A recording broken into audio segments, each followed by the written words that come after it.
नमस्कार, खास बुलेटिन में आपका स्वागत है और मैं हूं आपके साथ सुमन पाल। देहरादून से खबर है जहां पर लकी ड्रॉ विजेताओं को पुरस्कार दिया गया है और आपको बता दें कि बिल लाओ इनाम पाओ योजना के तहत ही कार्यक्रम में सीएम पुष्कर सिंह धामी भी मौजूद रहे हैं।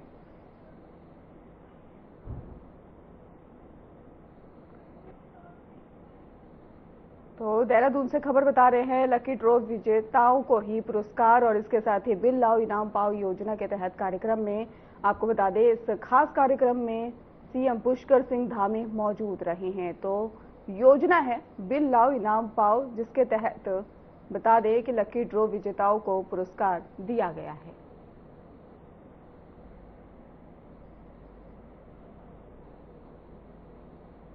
कार्यक्रम में सीएम पुष्कर सिंह धामी मौजूद रहे और इसके साथ ही पुरस्कार जो रहा लकी ड्रॉ विजेताओं को पुरस्कार दिया गया और बिल लाओ इनाम पाओ योजना के तहत।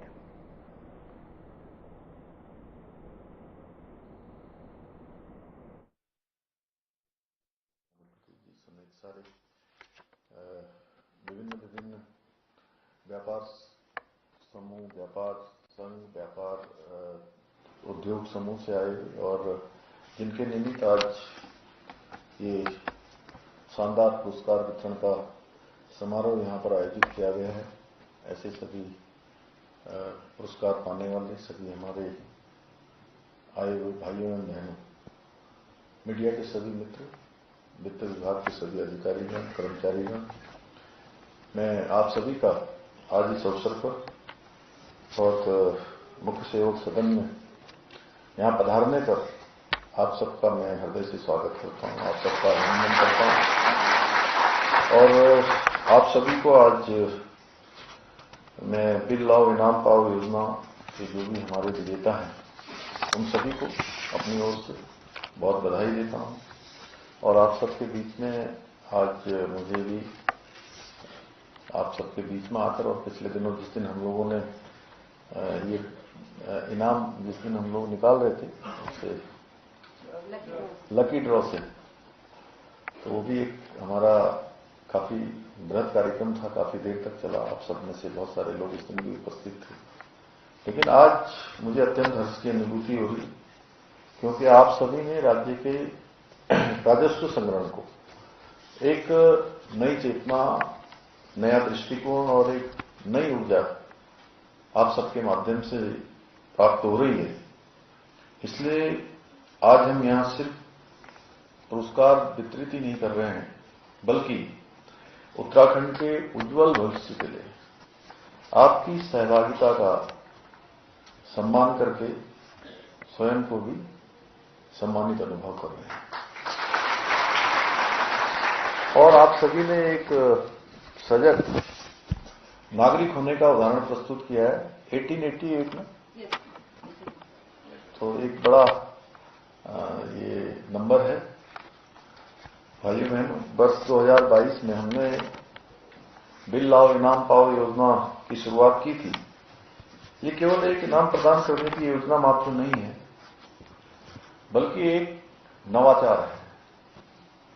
जैसे आप देखते होंगे हमारे प्रधानमंत्री जी श्री नरेंद्र मोदी जी हर क्षेत्र में नवाचार करने पर उन्होंने विशेष उनका आग्रह रहता है कि हर क्षेत्र में नवाचार होना चाहिए, नई चीज होनी चाहिए, जिससे राज्य को भी फायदा हो, लोगों को भी उसका लाभ मिले।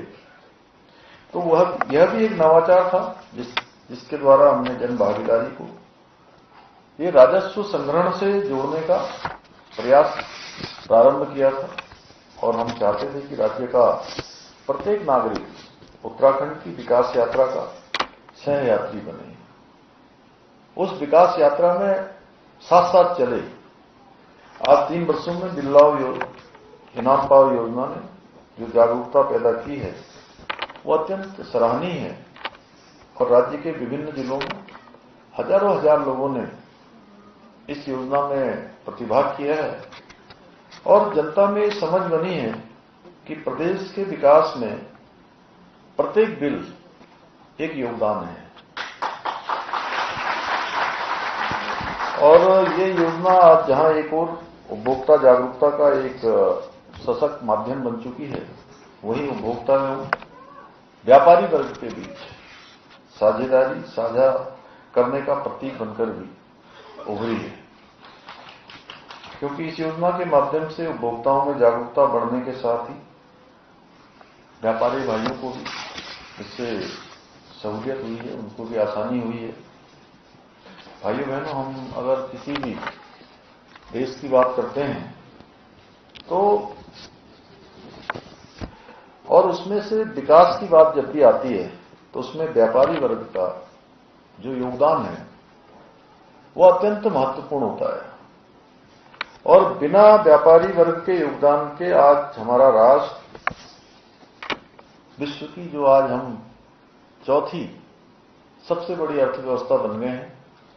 और ब्रिटेन के अभी प्रधानमंत्री जब भारत आए थे, अपने साथ एक बड़ा अर्थशास्त्रियों का समूह भी लेकर आए थे और उन्होंने उसके बाद कहा कि भारत बहुत जल्दी आने वाले 2-3 सालों में विश्व की तीसरी सबसे बड़ी आर्थिक शक्ति बन जाएगा और इसमें हमारे व्यापारियों का बहुत बड़ा योगदान है। अगर हम पिछले 11 वर्षों की बात करें, व्यापार के क्षेत्र में, उद्यम के क्षेत्र में, क्रिएटिविटी के क्षेत्र में आदरणीय प्रधानमंत्री जी के नेतृत्व में एक नया विश्वास पैदा करने का देश के अंदर प्रयास किया जा रहा है। और आदरणीय प्रधानमंत्री जी के नेतृत्व वाली डबल इंजन की सरकार में व्यापारियों को प्रोत्साहन, प्रॉफिट और प्रोटेक्शन भी मिला है। हमारी राज्य सरकार भी आदरणीय प्रधानमंत्री जी के नेतृत्व में ईज ऑफ डूइंग बिजनेस और व्यापार सुधार कार्य योजना के माध्यम से राज्य में निवेश और उद्यमिता के लिए अनुकूल वातावरण बनाने का प्रयास कर रही है। भाइयों बहनों, हमने राज्य में राजकोषीय अनुशासन को भी मजबूती से स्थापित किया है। इसी का परिणाम है कि राजकोषीय घाटे को निर्धारित सीमा के भीतर रखने में हम सफल रहे हैं। हमारा सरप्लस बजट आया और हमारे इसी प्रयास को राष्ट्रीय स्तर पर भी सराहना मिली है। और हाल ही में जारी Arun Jaitley national institute of financial management की रिपोर्ट में उत्तराखंड को देश के सर्वश्रेष्ठ वित्तीय प्रबंधन वाले राज्यों में भी स्थान दिया गया है।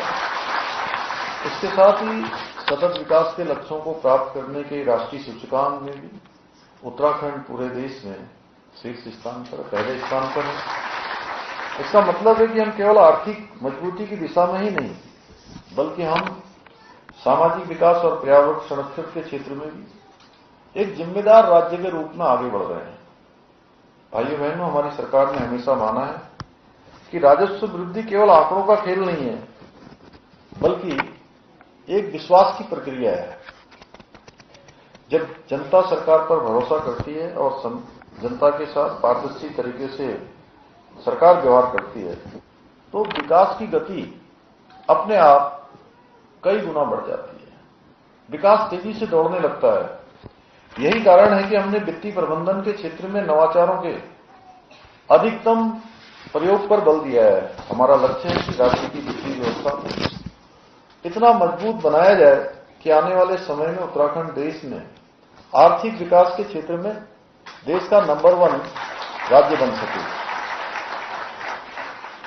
और मुझे पूरा विश्वास है प्रदेश के आप जैसे सभी जागरूक उपभोक्ताओं के सहयोग से हम इस लक्ष्य को अवश्य प्राप्त करेंगे।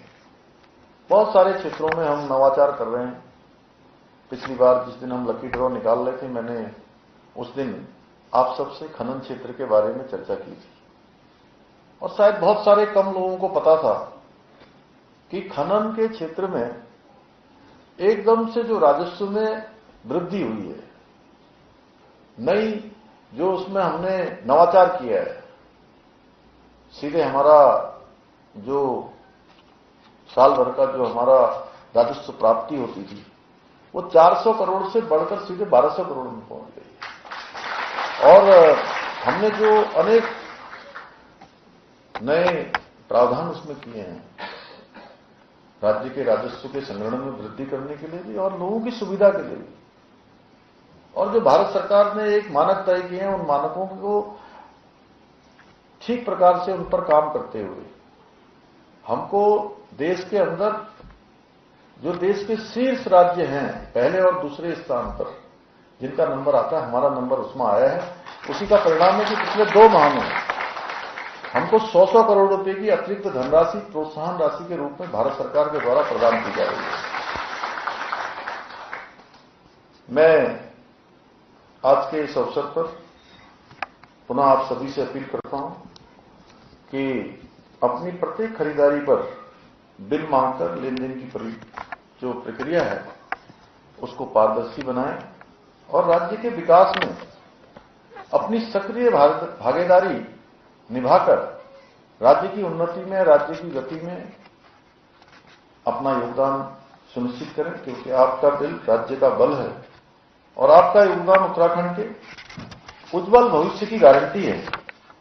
आज आप सभी विजेता केवल इनाम जीतकर नहीं जा रहे हैं, बल्कि आप ईमानदारी, पारदर्शिता और जन भागीदारी का संदेश भी यहां से साथ लेकर जा रहे हैं। मैं आप सभी को विश्वास दिलाता हूं कि हमारी सरकार प्रदेश में और भी आने वाले समय में अनेक नवाचारों को स्थापित करने में, सुशासन स्थापित करने का जो हमारा विकल्प रही संकल्प है, उसको पूरा करने के लिए इसी प्रकार निरंतर कार्य करती रहेगी। अनेक सारे नवाचार हमने किए हैं। अभी मैं एक दिन यहीं पर सोशल मीडिया के साथियों के साथ बात कर रहा था, तो मैंने उनसे उस दिन कहा कि एक बार मैं अपने सोशल मीडिया के साथियों से आग्रह करता हूं कि उत्तराखंड राज्य में जो नवाचार, जो निर्णय, जो नीतियां पहली बार हुई हैं, उसका भी एक बार आकलन करें कि वो कितनी है। तो उसमें से एक नवाचार हमारा ये भी है, जो बिल लाओ इनाम पाओ योजना है, वो भी उस नवाचार का एक हिस्सा है। तो मैं एक बार फिर से इन्हीं शब्दों के साथ पुनः बिल लाओ इनाम पाओ योजना के सभी विजेताओं को दूर दूर से आए हैं, उनका अपनी तरफ से एक बार फिर से स्वागत करते हुए, आप सबको बधाई देते हुए मैं अपनी बात समाप्त करता हूं।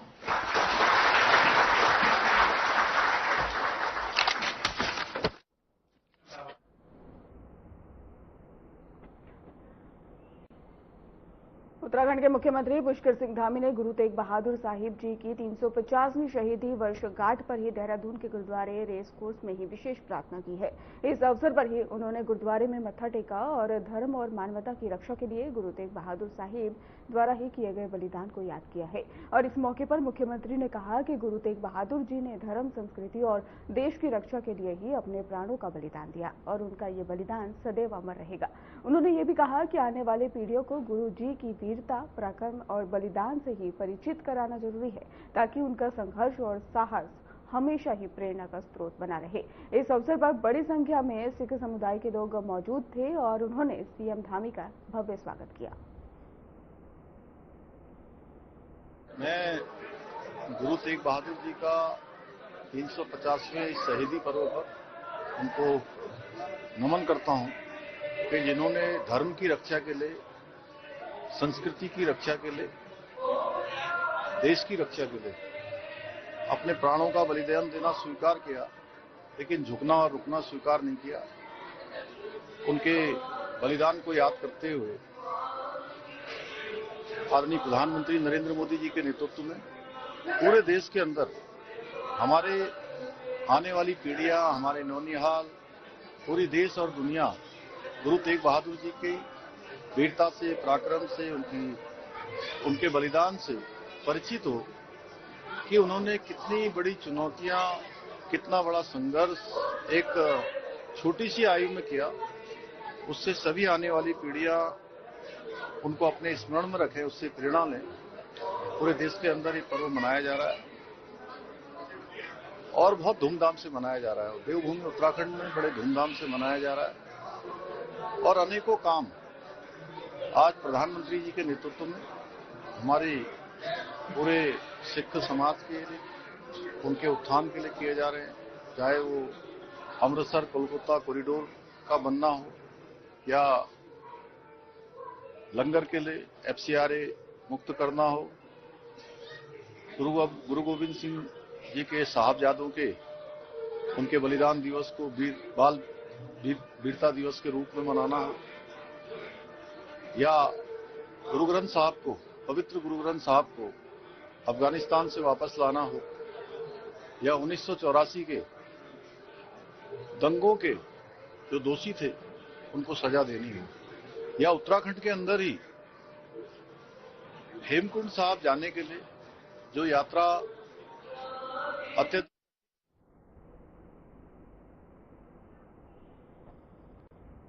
नई दिल्ली में चल रहे भारत अंतर्राष्ट्रीय व्यापार मेले में उत्तराखंड के उद्यमियों और हस्तशिल्पियों ने ही मुख्यमंत्री पुष्कर सिंह धामी के प्रति आभार व्यक्त किया है और यह आभार मेले में ही स्थानीय उत्पादों के स्टॉलों पर शुल्क माफी की घोषणा को लेकर व्यक्त किया गया है। सीएम धामी की इस पहल से उत्तराखंड के ग्रामीण और इसके साथ ही हस्तशिल्प, पहाड़ी और जड़ी बूटियां, जीआई टैग वाली वस्तुएं और पारंपरिक कलाकृतियां बिना किसी अतिरिक्त शुल्क के मेले में प्रदर्शित की जा रही है। आपको बता दें कि उद्यमियों का कहना है कि इस निर्णय से उनकी बिक्री बढ़ेगी, उत्पादों को राष्ट्रीय स्तर पर पहचान मिलेगी। भारत अंतर्राष्ट्रीय व्यापार मेले को लेकर आयोजन किया गया और उत्पादों के स्टॉलों पर भी शुल्क माफी है और इसके साथ ही उद्यमियों ने यह भी बताया है, सीएम का आभार उन्होंने साफ तौर पर जताया है। उत्पादों के स्टॉलों पर आपको बताते चले कि शुल्क माफी है और कई स्टॉल लगाए गए थे और इसके साथ ही उद्यमियों ने यहां पर सीएम का आभार भी जताया। चमोली से खबर है, जहां बद्रीनाथ धाम के ही कपाट आज बंद हो रहे हैं। आपको बड़ी जानकारी दे दें चमोली से, जहां पर बद्रीनाथ कपाट आज बंद हो रहे हैं और शीतकाल के लिए ही बंद हो रहे हैं बद्रीनाथ के कपाट। विधि विधान के साथ ही बंद होंगे बद्री विशाल के कपाट और 12 क्विंटल फूलों से सजाया गया मंदिर परिसर और अब तक ही करीब 16,55,000 श्रद्धालु दर्शन के लिए पहुंचे हुए थे। तो चमोली से आपको खबर बता रहे हैं, जहां पर बद्रीनाथ धाम के कपाट आज बंद हो रहे हैं, शीतकाल के लिए ही बंद हो रहे हैं बद्रीनाथ के कपाट। विधि विधान के साथ ही बद्री विशाल के ही कपाट बंद होंगे। 12 क्विंटल फूलों से सजाया गया है मंदिर परिसर और अब तक करीब 16,55,000 श्रद्धालु पहुंचे हुए हैं। तो भूबैकुंठ नगरी श्री बद्रीनाथ धाम के कपाट देव पूजा के लिए आज दोपहर 2:56 पर शुभ मुहूर्त पर बंद हो जाएंगे और पंच पूजा का आज मंगलवार को अंतिम दिन है और आज प्रातः 4 बजे से शुरू हुआ पुष्प श्रृंगार, महाअभिषेक, पूजन, बाल भोग और राजभोग का समय सुबह 9 बजे तक ही संपादित हुआ।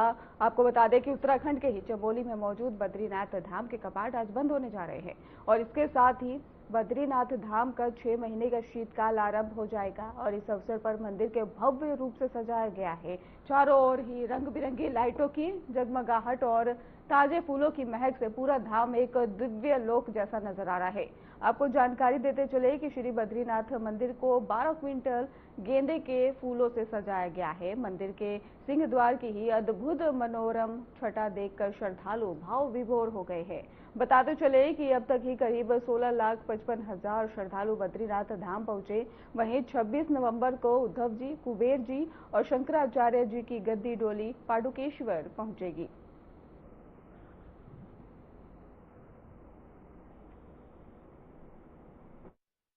देखिए, इस वर्ष बहुत चुनौतियां रही। एक तरफ जहां ऑपरेशन सिंदूर चला, आपदा काफी लंबे समय तक रही राज्य के अंदर, यात्रा लगभग 3 महीने बाधित भी रही। उसके बावजूद भी 51 लाख का आंकड़ा यात्रा ने पूरा किया है और सभी यात्री यात्रा का एक अच्छा अनुभव लेकर गए हैं। मैं सभी यात्रा का संयोजन करने वाले हमारे तीर्थ पुरोहित हैं, हमारे पंडा समाज के लोग हैं, धार्मिक सभाओं के लोग हैं, हमारे जनप्रतिनिधिगण हैं, सामाजिक संगठन हैं, हमारे प्रशासन के लोग हैं, घोड़े खच्चर वाले हैं। मैं सभी का बहुत आभार व्यक्त करता हूं कि श्रद्धालुओं की यात्रा को उन्होंने सुगम भी बनाया और सुरक्षित भी बनाया और अब हम अपनी शीतकालीन यात्रा की तैयारी शुरू कर रहे हैं। जल्दी ही शीतकालीन यात्रा को भी ठीक प्रकार से संचालित करेंगे और आने वाले वर्षों में चारधाम यात्रा और सुव्यवस्थित हो, उसके लिए अभी से प्रयास करेंगे। योगी, इसी खबर पर हमारे साथ जुड़ गए हैं आशीष डोभाल। आशीष, किस तरीके से फूलों से सजाया गया है और आज दोपहर में ही बद्रीनाथ का बंद हो रहे कपाट, क्या अपडेट है फिलहाल? जी सुमन, बिल्कुल आज बद्रीनाथ धाम के जो बद्रीनारायण धाम के जो है कपाट बंद हो जाएंगे। 2:56 पर जो समय है वो निर्धारित किया गया है और कहीं ना कहीं जो चार धाम यात्रा है वो भी इसके साथ शीतकाल के लिए पूरी तरीके से बंद हो जाएगी। और इससे पहले आपको बता दें कि 3 धामों के जो कपाट हैं वो बंद हो चुके हैं, यमुनोत्री हो, गंगोत्री हो, चाहे केदारनाथ धाम हो। और आज जो बद्रीनाथ धाम है उसके कपाट बंद होने जा रहे हैं। इससे पहले आपको बता दें कल सोमवार को बद्रीनाथ धाम मंदिर में जो पंच पूजाओं के तहत माता लक्ष्मी मंदिर में कढ़ाई भोग का भी आयोजन किया गया था। और इसके अलावा जो मंदिर है वो करीब 10,000 जो कुंटल फूलों से सजाया गया है। और इसके बाद जो बद्रीनाथ धाम की डोली है वो उसकी पूजा कहीं ना कहीं जो पांडुकेश्वर योगधाम बद्री मंदिर है वहाँ पर अब आगे 6 माह के लिए की जाएगी जी। बिल्कुल आशीष, इतने ज्यादा श्रद्धालु वहां पर पहुंचे हुए हैं दर्शन के लिए, उसके बाद की अपडेट बताइए, कब ये कपाट खुलेंगे और किस तरीके का भी माहौल वहां पर देखने को मिल रहा है? बिल्कुल, अभी कपाट बंद होने के समय करीब 5,000 श्रद्धालु यहाँ पर पहुँचने की उम्मीद जताई गई है। और कहीं ना कहीं जो श्रद्धालु हैं उनमें उत्साह है। और जो बद्रीनाथ धाम है वो कहीं ना कहीं बैकुंठ चतुर्थ जो माना जाता है, नर नारायण जो है यहाँ पर मौजूद होते हैं। विष्णु भगवान का जो है ये मंदिर है और यहाँ पर लक्ष्मी के साथ साथ शंकराचार्य की गद्दी है और अन्य भी तमाम जो मंदिर यहाँ पर मौजूद हैं। कहीं ना कहीं इसकी मान्यता है, देश विदेश में हिंदू धर्म में बद्रीनाथ धाम को बहुत माना जाता है। और इसके कपाट आज बंद हो रहे हैं और इसके बाद जो श्रद्धालु हैं वो पांडुकेश्वर में दर्शन कर सकते हैं। आदि बद्री जो योग ध्यान बद्री मंदिर जो पांडुकेश्वर में है वहाँ पर लोग आगे 6 माह तक इसके दर्शन कर सकते हैं बद्रीनाथ जी के। और आने वाले जो शीतकालीन यात्रा है उसके लिए भी सरकार कहीं ना कहीं तैयारी कर रही है और लोगों को जो है उत्तराखंड आने के लिए चार धाम यात्रा को बढ़ावा देने के लिए प्रयास कर रही है जी। बिल्कुल आशीष, अब ज्यादा समय नहीं बचा है कपाट बंद होने में, लेकिन श्रद्धालुओं में किस तरीके से उत्साह जो है वो देखने को मिल रहा है? बिल्कुल सुमन, उत्साह है लोगों में। जो हिंदू धर्म से जुड़े हुए लोग हैं, चाहे जो स्थानीय लोग हैं, पंडा पुजारी हैं या जो यात्रा में तमाम जो संचालक हैं, यात्रा से जुड़े हुए लोग हैं, उनमें उत्साह है। और एक तरह का मायूस भी लोग हैं कि 6 माह तक जो बद्रीनाथ धाम हंसता खेलता रहता है, वहाँ पर देश विदेश से 16.5 लाख से अधिक जो श्रद्धालु इस बार पहुंचे हैं। अब आगे आने वाले 6 माह के लिए कहीं ना कहीं यहाँ पर सूना हो जाएगा जो तमाम जो व्यवसाय करते हैं, क्योंकि वहाँ पर बद्रीनाथ धाम में जो एक नगर पालिका भी वहाँ पर नगर पंचायत भी बद्रीनाथ धाम में मौजूद है। लेकिन जो श्रद्धालुओं की आवागमन की जो स्पीड है या यूँ कहें कि जो श्रद्धालु इस दौरान आते थे 6 माह तक, वो अब आना कम हो जाएंगे। इसलिए लोगों में थोड़ा सा मायूस भी है और लोग इसके लिए भी उत्सुक हैं कि आने वाले जो 6 माह तक जो बद्रीनाथ धाम की पूजा है वो आदि बद्री जो योग ध्यान केंद्र है पांडुकेश्वर में, वहाँ पर अब पूजा की जाएगी। एक तरफ से उत्साह भी है और एक तरफ से लोग मायूस भी हैं कि बद्रीनाथ धाम की टोली अब जो है यहाँ से विदा हो रही है जी। बिल्कुल आशीष, लाखों में श्रद्धालु वहाँ पर पहुंचे हैं। वहीं अगर सुरक्षा व्यवस्था की बात की जाए तो वो चाक चौबंद दिखाई दे रही है फिलहाल? बिल्कुल सुमन, चाक चौबंद है। सुरक्षा व्यवस्था हर तरीके से जो व्यवस्थाएं हैं वो पूरी तरीके से सरकार और जो बीकेटीसी है बद्रीनाथ बद्री केदारनाथ मंदिर समिति है उसकी तरफ से की गई है। और पर्यटन विभाग की तरफ से भी तमाम जो व्यवस्थाएं हैं वो चाक चौबंद है। और 2:56 पर कपाट जो है बद्रीनाथ धाम के पूरी विधि विधान और पूजा अर्चना के साथ बंद कर दिए जाएंगे जी। जी आशीष, बहुत बहुत धन्यवाद आपका हमारे साथ जुड़ने के लिए और अहम जानकारी देने के लिए।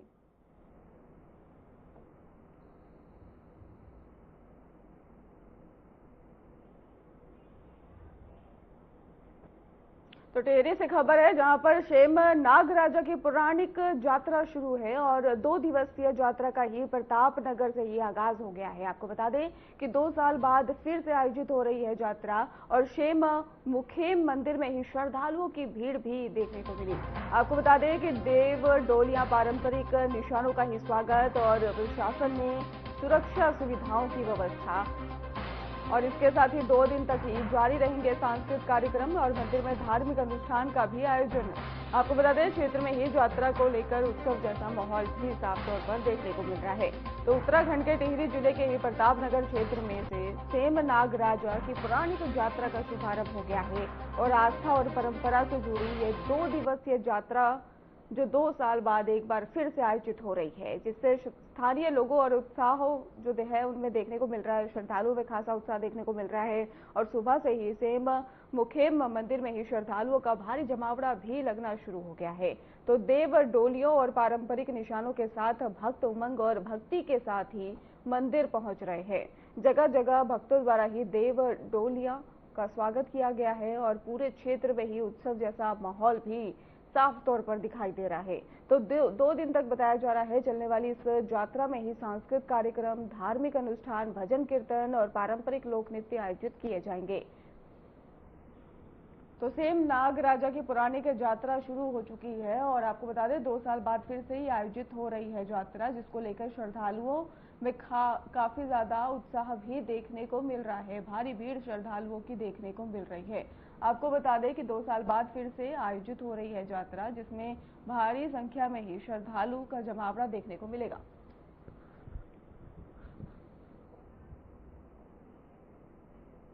चलिए रुक करते हैं अगली खबर की ओर। आपको बताते चले देहरादून में ही ओपनल कर्मचारियों का नियमितीकरण को लेकर आंदोलन लगातार जारी है। परेड ग्राउंड के ही पास कर्मचारी पिछले 15 दिनों से धरना दे रहे हैं और सरकार से स्थानीयकरण की मांग कर रहे हैं।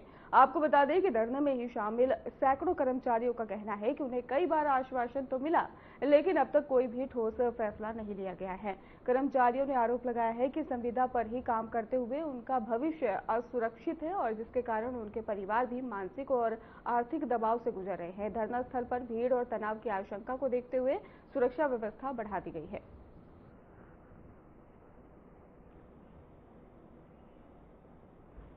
फिलहाल खास बुलेटिन में बस इतना ही। आगे की खबरों के लिए आप देखते रहिए हमारा चैनल। धन्यवाद।